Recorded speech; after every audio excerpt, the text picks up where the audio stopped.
You know, standing here as Dwight Yoakam as he goes into the Nashville Songwriters Hall of Fame, how does that feel, just knowing that you're going to be a part of this? Well, it feels a little bit as if I'm maybe a foster child that was taken in from the West Coast. You know, one of the, Buck and Merle and I talked about feeling like at times orphans, but was taken into the extended family of country music that was in Nashville.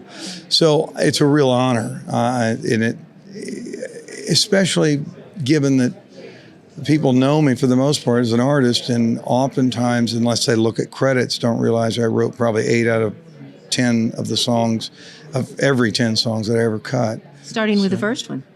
Yeah. Yeah, well, Honky Tonk, well, the first album, yeah. Honky Tonk Man, the first single was not mine, but the second single, the title track, was. So, yeah, I mean, you know, this is a really meaningful honor, you know. I realize that is. I mean, well, you've been really good. You touched on this. You've been really good about hanging on to your songs. You know, writing great songs and recording them yourself, where a lot of people would let them go. Yeah, but you've been really good at that. I probably didn't have the opportunity because I didn't create what I was doing and didn't start honing my craft here in Nashville. Nashville, I realized years later, really is a writer's town. I mean, it's the business was about writing here before it even was about recording, you know, historically. And I didn't know that the first trip that I made here. I was looking for where's the stage, and now it's evolved, you know, and there's a lot more of that kind of experience accessible every night. You know, not only Lower Broad, but just the entire community. But at the time in the '70s, when I first arrived here, first made a foray here, it was a different world, and.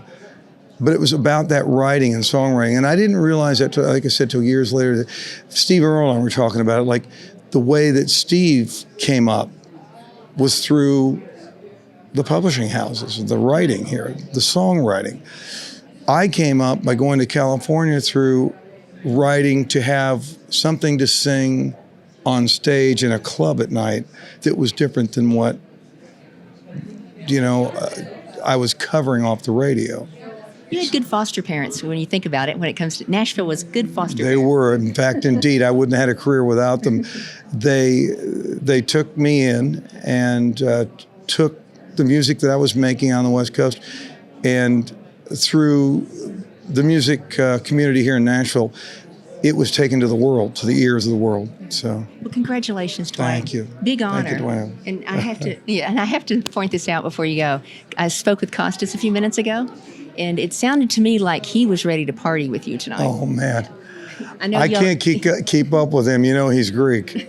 Well, obviously, I should point out, too, that you guys have written to get hits together. We did. In fact, I recorded Turn On, Turn Up, Turn Me Loose was the first Kostas song I recorded. And he and James House's song, Ain't That Lonely Yet, was on the This Time album and was the first big hit off of that album. And I received a Grammy for performance on that song.